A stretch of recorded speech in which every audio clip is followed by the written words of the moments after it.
O Apocalipse, o livro mais impressionante e radical da Bíblia. Um texto sagrado que profetiza o final dos tempos. Que segredos se escondem entre suas páginas? Quanto tempo de vida resta à espécie humana? A história tem um rumo, e esse final é iminente, porque já estamos na etapa da última dessas figuras. Ou seja, o fim da história já está próximo. Porque muitos mencionam que existe um lugar onde seus habitantes poderiam se salvar. Segundo vários especialistas, dos 7 selos que compõem o Apocalipse, 5 já foram abertos, e agora o 6º está prestes a se abrir, o que trará a destruição de grande parte da população mundial. O caso está aí, mas há 7 selos. Quem nos dirá o que vai acontecer? E todos choram. Mateus está sugerindo a possibilidade de que não haja tanto medo no final dos tempos. Um grupo de cientistas detectou na natureza novos sinais que anunciariam um desastre natural com um poder destrutivo capaz de provocar a extinção da espécie humana. O mundo acaba para dar lugar a outro mundo novo. Desde o princípio dos tempos, há relatos bíblicos em que Deus ameaça com destruição total. A Torre de Babel, as estátuas de sal, o dilúvio universal e depois, a mais aterrorizante de todas, o juízo final. A história tem que terminar para dar início a um mundo novo. O Apocalipse, o começo do fim.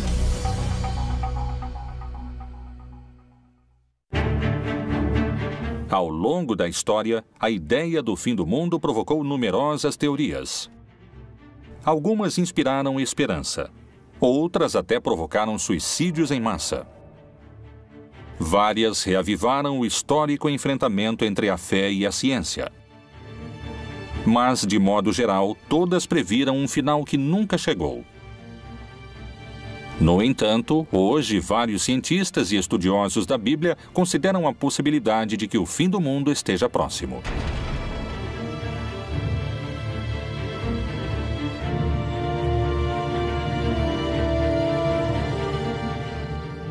A grande quantidade de informações e o acesso imediato que temos aos fatos que acontecem no mundo nos levam a crer que são signos e sinais de que a profecia realmente está se cumprindo.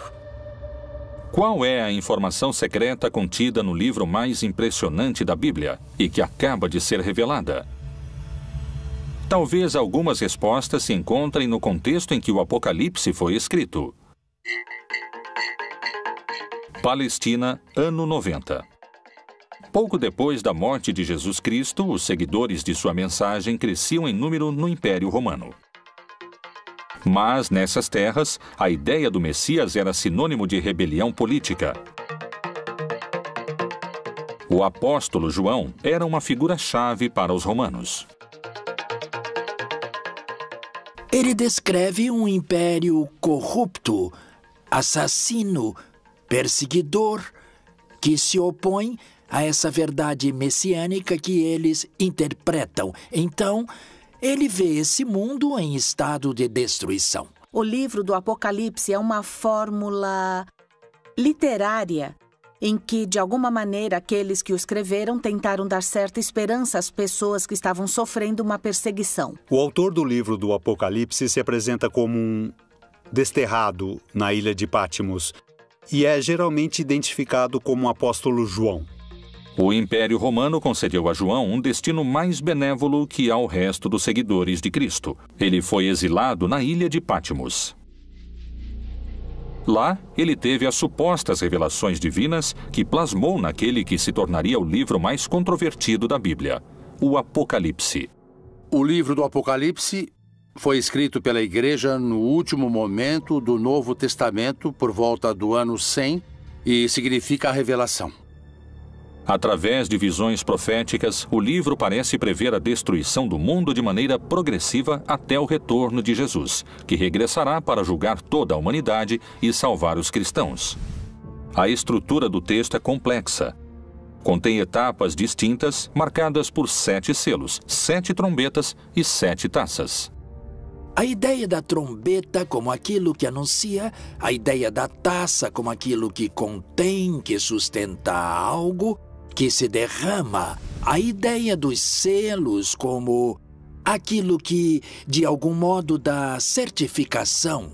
Os selos seriam acontecimentos que se deram de maneira constante ao longo de pelo menos 2000 anos. Existe a postura antiga, que considera que tudo anunciado no Apocalipse já aconteceu, e a postura futurista, que crê que está para acontecer. No entanto, creio que o Apocalipse é uma descrição de tudo que tem sucedido no que poderíamos chamar de período da igreja, ou seja, para os crentes, desde o momento em que Jesus parte até que ele retorne. Tudo isso é o Apocalipse. O fundamental é que existe um valor da história, um julgamento da história, e quem tem o livro nas mãos é precisamente o Senhor Jesus Cristo. É Ele quem pode julgar sobre o que ocorre na história. De diferentes maneiras fala-se de uma destruição paulatina do mundo e do ressurgimento do mundo em torno de um novo céu e de uma nova terra.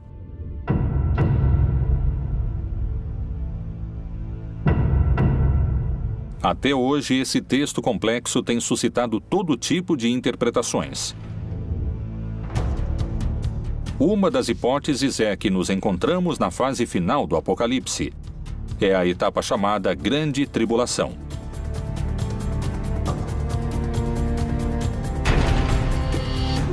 Esse período se caracteriza por um dado central: um personagem que chega depois de aberto o primeiro selo.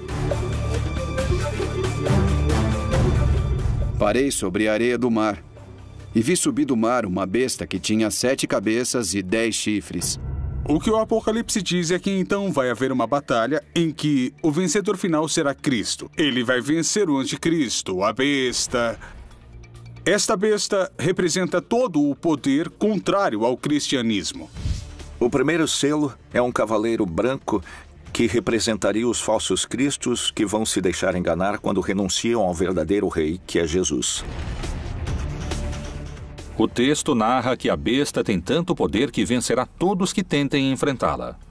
Mas quem representaria a figura da besta? E quando acabarem seu testemunho, a besta que sobe do abismo travará guerra contra eles, e os vencerá e os matará. Através da história, esse personagem foi mudando em suas diferentes interpretações. Hoje, o líder da Igreja Católica identifica o anticristo com uma figura que surpreendeu sua própria comunidade. O Papa disse que o anticristo é a corrupção, e disse, em algum sentido, que é adaptar, é uma adaptação da Bíblia. João, que fala do anticristo no Evangelho, diz que o anticristo é aquele que não crê em Cristo, que nega Jesus. E o que está na Bíblia, quando diz que o número da besta é 666 ou 666, é que são letras. Porque em nenhum idioma antigo, nem o grego, nem o hebraico, nem o latim, havia números. Existiam números, mas eram representados com letras. Estão indicando um nome, e em hebraico é César. Então, pode ser que represente o poder político que ataca a igreja. A condenação dos corruptos pelo chefe máximo da igreja causou impacto ao expor a figura do anticristo. O diabo é uma configuração que pode ter expressões muito claras em personagens nefastos da humanidade, como Hitler, como Videla, como Pinochet ou uma pessoa como Stalin.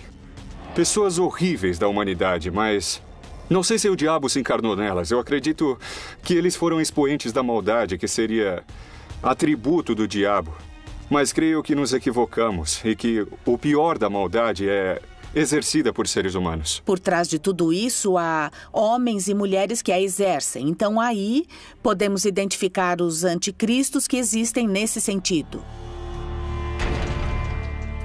Segundo a tradição cristã, se acreditamos no anticristo na Terra, poderíamos afirmar que o primeiro selo já foi aberto.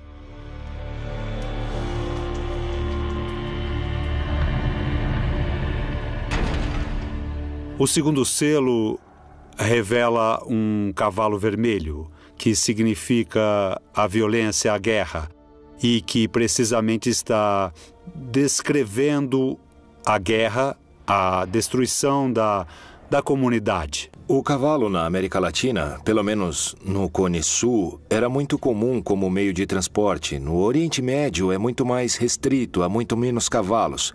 Era um símbolo da realeza, de poder, da beleza, muitas vezes ligado também a forças negativas, forças poderosas que têm a ver, às vezes, com o orgulho divino frente à vontade de Deus. O Apocalipse fala de uma realidade permanente. A violência entre os humanos vem desde o Gênesis, desde o capítulo 3, quando Adão e Eva discutem quem foi o culpado. Desde então se instaura a violência. Não há época em que não exista violência entre os humanos, morte e destruição. Se levarmos em conta que as duas guerras mundiais do século XX fizeram mais de 80 milhões de vítimas, é evidente, não podemos deixar de concluir que o segundo selo já foi aberto. O terceiro selo trata da fome.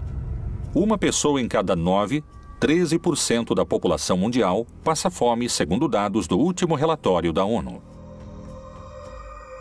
Quando falamos do Cavaleiro da Fome, efetivamente podemos saber que no mundo sempre houve fome. Hoje temos 850 milhões de pessoas morrendo de fome no mundo. Mas a fome ameaçou o mundo. É um cavaleiro que cavalgou ao longo de toda a história de toda a humanidade. Cada novo selo é muito mais poderoso que o anterior e faz mais vítimas na Terra. Se tivermos em conta a fome que hoje existe na Terra, definitivamente podemos dizer que o terceiro selo do Apocalipse foi aberto. O quarto selo é um cavalo preto, que desencadeia muitas enfermidades, a peste. E é algo que também pelos meios de comunicação conhecemos globalmente. Sabemos bem o que está se dando com as epidemias, com as endemias no mundo todo, e certamente nos faz refletir que isso estava anunciado ou estava dito no Apocalipse. O quarto cavaleiro do Apocalipse representa as diferentes pandemias que aconteceram no mundo. Podemos também situá-lo ao longo desses 20 séculos, desde a peste antonina, do ano 160 depois de Cristo, até a época de Justiniano, em que houve outra pandemia importante. No século XII, houve a peste bubônica e no século XIV a peste negra. Como resultado, a população da Europa perdeu 1/4 de sua população. É muito interessante porque há uma parte do livro do Apocalipse que diz que 1/3 dos homens morreriam. Por estas 3 pragas foi morta a 1/3 parte dos homens. Pelo fogo, pela fumaça e o enxofre que saíam de suas bocas. E houve momentos na história em que literalmente morreram 1/3 ou 1/4 dos homens. E na nossa época, já no século XXI, estamos diante do H1N1 ou diante da epidemia da AIDS, ou o risco de uma guerra bacteriológica. Tudo isso tornaria perfeitamente textual uma praga como o quarto cavaleiro do Apocalipse. Alguns especialistas afirmam que todas essas doenças são sinais de que o quarto selo já poderia estar aberto. Segundo o Apocalipse, os 7 selos vão deixando em seu caminho guerra, fome, morte e destruição. Com cada abertura, o fim dos tempos e a batalha final parece estar mais próxima. O quinto selo não menciona uma forma de destruição como os outros, mas descreve o pedido dos mártires para que chegue a hora do juízo final. Mártir em grego significa testemunha. Esse quinto selo representaria os crentes de toda a história que estiveram dispostos a pagar com sua vida. A afirmação de que Jesus é o Senhor e o Salvador. Eles clamam a Deus pelo fim da perseguição, pelo fim da destruição. E é isso que nos revela o quinto selo, a visão dos santos, pedindo o final dos tempos. No entanto, a resposta é o que há de mais tremendo no Apocalipse, o mais difícil de aceitar e acreditar. Há que se cumprir o número. Eles devem ter paciência, porque a destruição vai continuar, ninguém sabe quanto tempo. Mas o cristão precisa confiar que Deus sabe quando e como vai terminar. Segundo algumas interpretações, os infortúnios mencionados nos primeiros selos, a fome, as guerras e as doenças, já aconteceram. E, pelo contrário, os fatos prenunciados pelo sexto selo, o mais temível e dramático de todos os narrados no livro do Apocalipse, estaria por acontecer. E, para muitos, suas consequências são impossíveis de conter. Quais são essas catástrofes? De que tempos estamos falando? Há alguma possibilidade de deter essa contagem regressiva?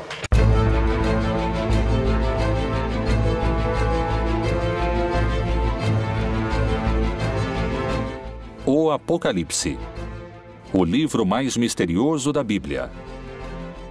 Supõe-se que foi escrito pelo apóstolo João com símbolos e mensagens ocultos para não cair nas mãos dos romanos, que o teriam destruído. Não queriam que a palavra de Jesus e seu movimento contra o império prosperassem. O mistério das 7 estrelas que viste na minha destra e dos 7 castiçais de ouro. As 7 estrelas são os anjos das 7 igrejas, e os 7 castiçais que viste são as 7 igrejas. Quando João, no Apocalipse, fala das 7 taças, das 7 igrejas, das 7 luzes, está falando de tudo relacionado com os últimos tempos e está falando numa linguagem apocalíptica. A linguagem apocalíptica não tem nada de literal. Não se pode ler exatamente como está lá. É eufemística. Então, deve-se interpretá-la como sinais de difícil compreensão, como uma linguagem deliberadamente crítica. O número 7 representa um ciclo, assim como a semana. Se falamos das 7 igrejas ou dos 7 anjos, mas também pode ter aspecto negativo se falamos do dragão, que é o diabo com 7 cabeças, ou da grande Babilônia, que está sentada sobre 7 montes. João visualizou bestas, monstros e enormes catástrofes naturais que destruiriam o mundo. No entanto, também descreveu um lugar que será salvo. E eu, João, vi a santa cidade, a nova Jerusalém, que de Deus descia do céu, adereçada, como uma esposa ataviada para o seu marido. Portanto, a chave para entender o Apocalipse é ver na Nova Jerusalém o novo povo de Deus. Diz que é dourado ou que é de ouro, porque o ouro no Apocalipse representa o caráter de Deus. Os crentes no final estarão tão cheios de amor, uns pelos outros, tão cheios de amor a Deus, que isso é descrito como uma cidade dourada. O Apocalipse fala de uma nova Jerusalém. Quando o Apocalipse foi escrito, ou pelo menos quando foi editado, a cidade de Jerusalém já havia sido destruída. Estava em ruínas. Quem são esses eleitos mencionados no texto sagrado? Como é o povo que se salvaria do fim anunciado pelo Apocalipse? Poderia existir no mundo um lugar com essas características? Michoacán, México. A quase 700 quilômetros ao sul do Distrito Federal, na chamada Terra Quente do estado, encontra-se Nova Jerusalém. Essa localidade é, ao mesmo tempo, uma cidade e uma comunidade religiosa. Seus habitantes têm uma interpretação particular do Apocalipse. Aqui no México temos um estado que se chama Michoacán, onde um sacerdote, o padre Nabor, por volta de 1973, iniciou um movimento para que seus paroquianos fossem viver em comunidade. Em Nova Jerusalém há um povo muito crente que acredita que com suas rezas vão salvar o mundo.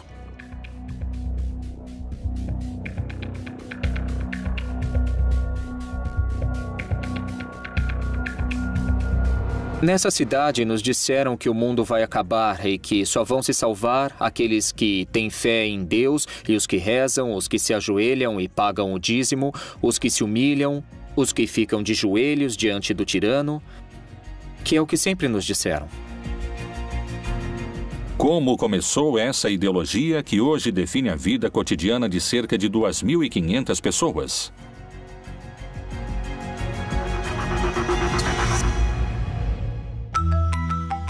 1973. Gabina Sanches, uma camponesa de Peruarã, trabalhava em um campo como todos os dias. Mas esse não era um dia comum. Aconteceria algo que marcaria o destino de toda uma cidade. Em 9 de junho, de manhã, dizem que a Virgem apareceu para uma senhora dentro desse espaço em que hoje está situada em Nova Jerusalém. E que lhe deu uma mensagem. A mensagem era que ela dissesse ao mundo para fazer penitência e que tivessem fé no Santo Rosário, porque o mundo estava perdido, que a humanidade estava perdida, até aquele momento. A construção da cidade aconteceu com a fé na aparição da Virgem.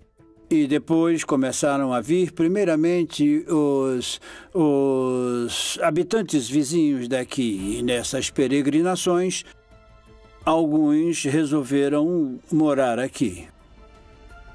A Virgem, quando pediu ou indicou como se formaria uma comunidade ou uma cidade, ela disse como queria a comunidade. Pediu que fizesse uma cidade, mas disse que queria um lugar pobre e simples, onde ela pudesse recolher acolher seus filhos que fossem vê-la. Queria pessoas simples, pessoas de coração puro, capazes de uma entrega limpa.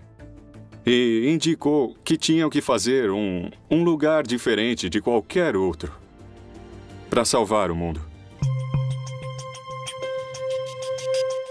A primeira mensageira e o primeiro líder espiritual morreram há alguns anos.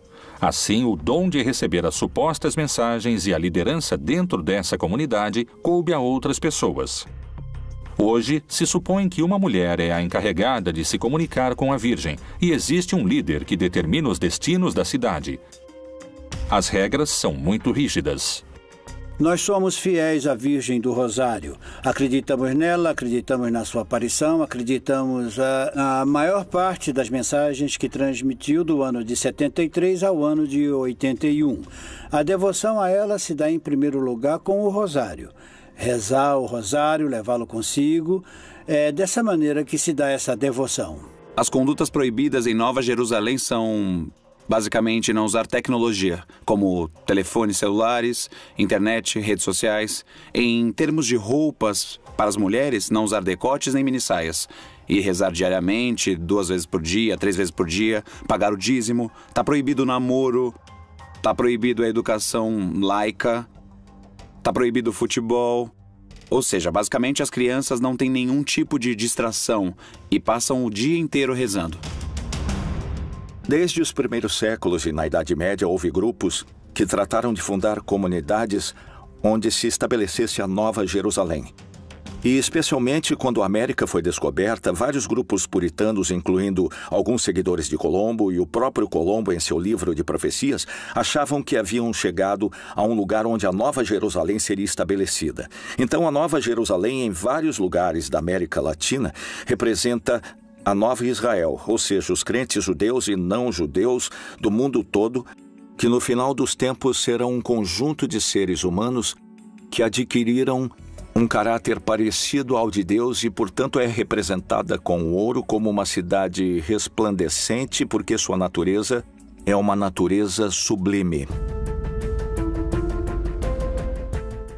Poderia a cidade Nova Jerusalém ser o único lugar isento da destruição global do Apocalipse anunciada no 6º selo? Talvez só o tempo tenha a resposta. E quais são os desastres descritos no 6º selo do Apocalipse? Fala de cataclismos e de fenômenos naturais, que também são destrutivos para a comunidade perseguida, mas que refletem de modo mais direto que é Deus quem controla a história, porque é Ele que, nesse caso, desencadeia os fenômenos naturais. Nos 4 primeiros cavaleiros, quem os desencadeia são os inimigos, mas nesse caso é Deus mesmo quem controla a natureza. Em toda a Terra vai haver um grande terremoto que dará origem ao começo desse cataclismo apocalíptico que marcará a diferença entre o fim dessa época, ou éon, e o novo éon, ou a vida eterna. Uma das teorias sobre Nova Jerusalém indicaria que essa comunidade também seria protegida desse último selo. Ela tem características geológicas em seu subterrâneo, onde se juntam placas de cobre, ferro e metais, que tornam a terra mais forte para resistir a um tremor. Possíveis coincidências se ocultam entre os textos do Apocalipse. Será a natureza quem definirá o final dos tempos? Que segredos se escondem entre suas páginas em relação a terremotos e vulcões? A interpretação de vários estudiosos da Bíblia sugere um cenário dramático na etapa mais destrutiva, que profetiza uma devastação planetária. O que é o Anel de Fogo? Por que alguns cientistas afirmam que nele poderia se desencadear uma destruição maciça e que coincide com a descrição do sexto selo? O significado do Anel de Fogo, que basicamente rodeia todas as costas pacíficas do Oceano Pacífico, é a colisão das placas. Nessas zonas de colisão de placas continentais e placas oceânicas ocorrem fenômenos vulcânicos e sísmicos. Isso coincide basicamente com o Cinturão de Fogo, o Anel de Fogo do Pacífico. De que modo estão mencionadas no livro do Apocalipse as consequências do sexto selo?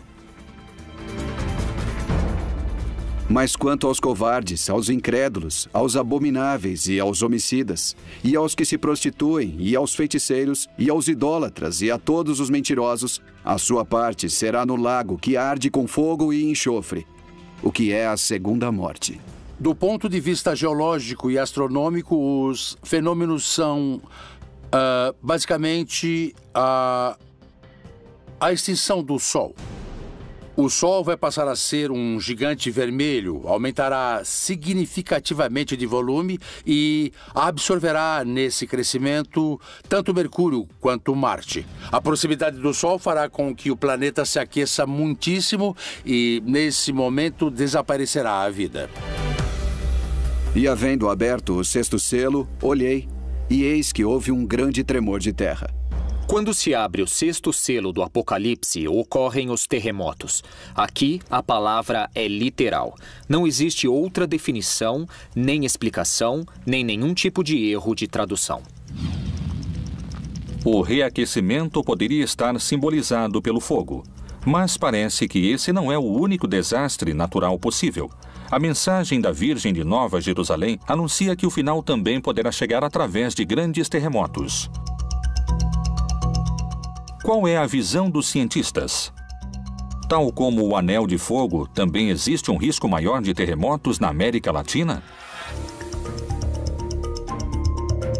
Equador, 31 de janeiro de 1906. Magnitude 8.8.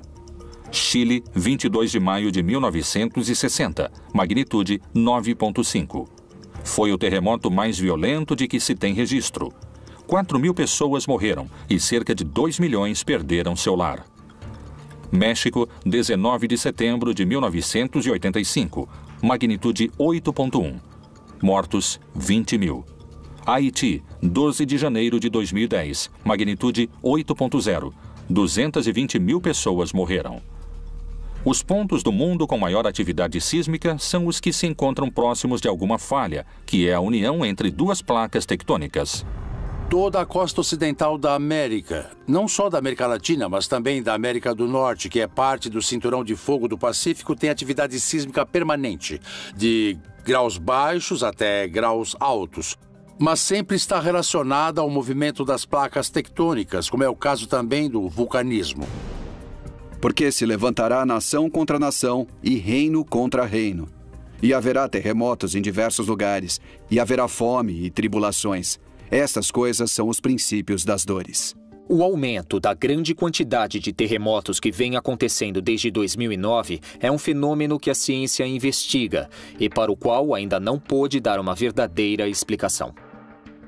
Os textos messiânicos ou apocalípticos podem ser lidos de várias formas, e sempre em cada geração há os que dizem que está para acontecer, porque isso faz alusão a Obama, faz alusão a Putin, faz alusão à crise econômica.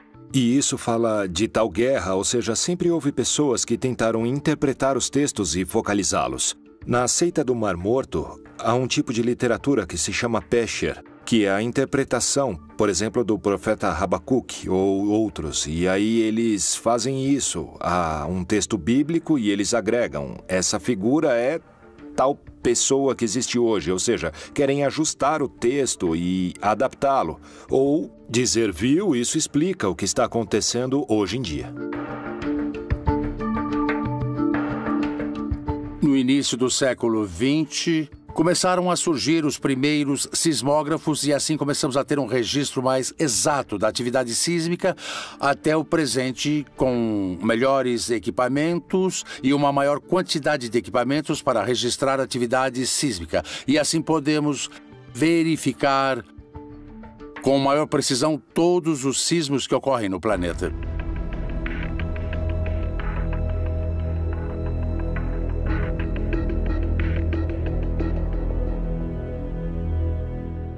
O sexto selo do Apocalipse descreve um grande terremoto e também a ideia de que os céus se revolveram como se formando um rolo.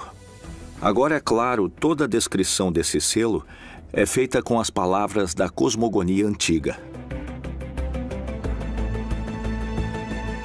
Os mais céticos afirmam que faltam muitos anos para o fim do mundo. Esse é um fenômeno que não ocorrerá em menos de 4 a 5 bilhões de anos. Para outros, a destruição global através de vulcões e terremotos é iminente. A essência desses símbolos continua sendo vigente, na ideia de que a história tem de terminar para dar início a um mundo novo. Vários intérpretes concordam com a análise de alguns cientistas. Vivemos em tempos apocalípticos e o fim do mundo pode começar a qualquer momento. Vamos assistir a um final do mundo dos tempos bastante forte e muito caótico. O sol, a lua, as estrelas vão cair. E Jesus irá se estabelecer na terra e vai separar os que o seguiram dos que não o seguiram.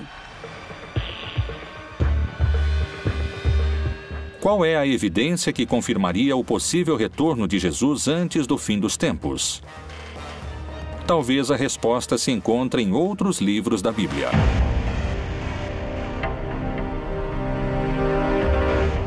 O Apocalipse é o livro mais antigo e controvertido da Bíblia. Tanto no Antigo como no Novo Testamento, vários profetas descreveram como seria o mundo em tempos apocalípticos.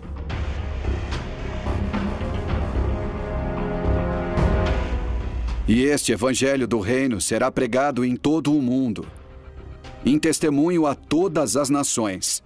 E então virá o fim.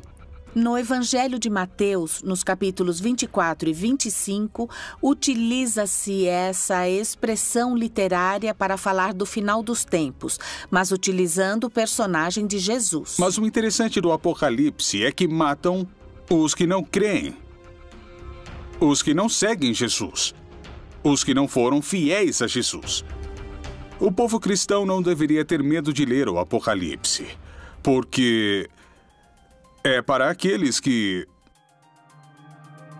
não foram fiéis a Jesus. Se eu fui fiel a Jesus, estarei do lado daqueles que irão se salvar. Muitos correrão de uma parte para outra, e a ciência se multiplicará. Daniel também faz parte desse mesmo gênero literário. Escreveu alguns de seus fragmentos e de maneira apocalíptica. E também aqui podemos reconhecer esse aceleramento dos processos humanos, dos processos históricos, que de fato na época em que Daniel escreveu não se podia imaginar a quantidade de conhecimento acumulado, as possibilidades tecnológicas acumuladas e também os recursos humanos acumulados. E simultaneamente a isso, o desgaste do planeta, o desgaste das relações humanas, a quantidade de habitantes, tudo isso evidentemente influi e estamos num tempo de aceleração e isso é indiscutível. A cada minuto somam-se cerca de 2.000 páginas ao conhecimento científico do homem, e uma pessoa precisaria de 5 anos para ler todo o material que é produzido a cada 24 horas. Temos carros que chegam a 350 km por hora e aviões que ultrapassam a velocidade do som. Um ritmo de vida incomparável ao que se levava há 2.000 anos. As visões no livro de Daniel estão entre os grandes mistérios apocalípticos. São símbolos de que a sociedade humana em sua história chegará a um ponto tão instável que ela própria vai desmoronar. Tudo isso está simbolizado por um cataclismo como acontece em toda a literatura apocalíptica. O julgamento da história é um elemento no qual crê o cristianismo. Nós o chamamos de parúsia. É a vinda do Senhor Jesus no final dos tempos como juiz da história e da vida de todos os seres humanos. É verdade que nosso momento histórico tem uma peculiar consciência da decadência da história humana. Entendemos o que é o fim do cosmo, também imaginado do ponto de vista físico. Podemos falar dessa expansão do universo que tende a um esfriamento global, não um aquecimento global do planeta, porém mais amplamente. E podemos imaginar, sabemos que a Terra, nosso lugar onde desenvolvemos a história, é decadente. Havia 3 visões básicas do fim da história. Uma visão que se chama utópica, que chegará ao fim dos tempos e o cordeiro viverá com o lobo, e a criança brincará com a serpente, e a destruição cessará, ou seja, uma visão idílica da paz universal. A outra visão é restaurativa. Então é uma ideia segundo a qual a época messiânica é a restauração do reino de Davi, ou seu equivalente. Ou seja, uma época em que Israel viverá em paz com seu próprio estado, um estado poderoso. A terceira visão é que é uma visão catastrófica. Crê que antes do final da história e da paz, haverá uma época terrível de guerras, de lutas, que tem um valor simbólico no mundo ocidental, o Armagedon, que usa como término da luta final. Mas em hebraico é Ar-Megido, o Monte Megido, um lugar que fica ao norte de Israel. Pode-se estar no meio do Armagedon e ver esse lugar, que é uma cidade que teve uma grande história na época bíblica, a cidade de Megido. Então, nessa visão, antes que venha o bem e a paz, haverá uma época terrível de sofrimento, de guerra, de lutas. Além da referência precisa no 6º selo, há outra citação bíblica que menciona luas de sangue como um sinal do fim. O sol se converterá em trevas e a lua em sangue, antes de chegar o grande e glorioso dia do Senhor. Lucas, no livro dos Atos dos Apóstolos, fala de uma lua vermelha. No entanto, se refere ao Antigo Testamento, algo que está anunciado no Antigo Testamento. Pois em muitos livros do Antigo Testamento fala-se do fim, sobretudo da vingança de Deus ou do dia de Yahvé, em termos apocalípticos. E esse gênero literário utiliza imagens cósmicas tremendistas. Sem dúvida, cria uma imagem que havia no Antigo Testamento para simbolizar algo catastrófico, uma intervenção de Deus especial. Alguns se baseiam em dados científicos. Outros na fé e em sua própria interpretação desses textos sagrados.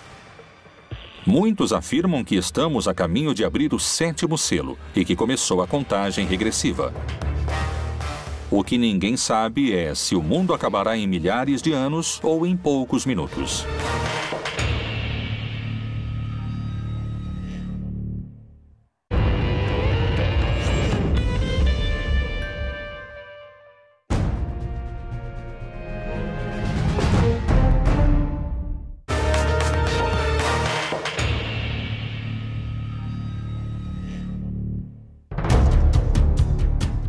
As profecias apocalípticas têm um espaço próprio no livro mais importante da história, a Bíblia. Depois das catástrofes do 6º selo, o texto descreve a abertura do 7º, em que 7 anjos tocarão 7 trombetas e 7 taças serão derramadas. Esse selo anuncia o fim dos tempos e a batalha final. E vi outro grande e admirável sinal no céu. 7 anjos que tinham as 7 últimas pragas, porque nelas é consumada a ira de Deus. Na verdade, o 7º selo supõe o fim da história, o fim das perseguições, o triunfo dos eleitos, a derrota dos malvados, da besta, do dragão, etc. O Apocalipse também mostrou ao longo de todo o texto que quem comanda a história é Deus, que ele inclusive permite aos maus e aos cataclismos atingirem os eleitos. E finalmente o sétimo selo revela o triunfo divino, a instauração do reino de Deus no mundo. O dia final será precedido de uma batalha entre um anticristo e Deus ou o bem. O que o texto está dizendo é que há um momento final da história em que o bem vence, e vence de uma maneira definitiva, e que Jesus, que venceu a morte, voltará numa manifestação gloriosa. Isso se chama parúzia, a segunda vinda de Jesus. É um dia de júbilo, de vitória para aqueles que creem em Jesus. O texto diz que esses horrores vão terminar e que haverá um juízo final no qual serão castigados todos os opressores, ou seja, todos aqueles que nos fazem sofrer e que finalmente serão castigados, porque finalmente triunfará a libertação.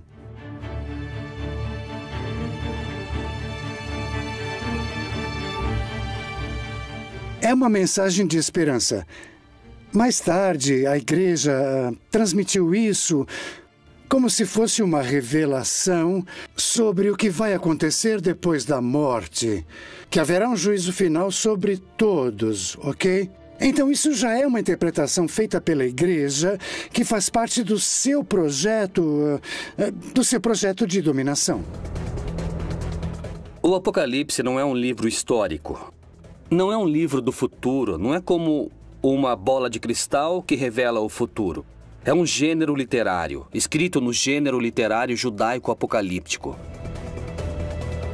A atmosfera se torna de terror quando o Apocalipse é citado hoje. Não é sobre o futuro. Quem escreveu o livro não estava pensando no fim do mundo, nem no futuro. Estava pensando no presente. Existiria o povo eleito que poderia se salvar do fim do mundo? Seria possível minimizar as consequências das catástrofes naturais?